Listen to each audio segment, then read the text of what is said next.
Today is day 15 of speaking Serbian for 30 days in a row. Već smo na 15 dana, bravo. Stvarno mislim da ova vežba mene pomaže i mislim i za 2 nedelje sad moje pričanje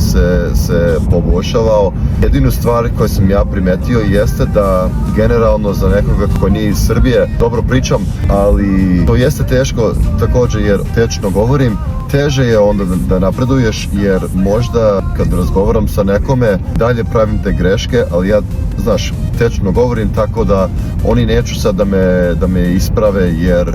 oni su mene kao 100% razumjeli i možda nije ni toliko bitno, tako da sad kad ja sebe snimam i onda to otkačim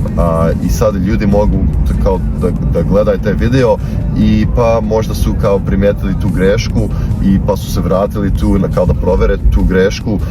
tako da i onda naravno kad vi to napišete u komentarima da me isprave, to mene 100% pomaže, tako da iskreno hvala svima na podršcima, na ispravkama, tako da ništa, nastavit ćemo dalje i vidjet ćemo sad za sljedeći 15 dana gdje će moj nivo biti, tako da ništa, vidimo se sutra, čao!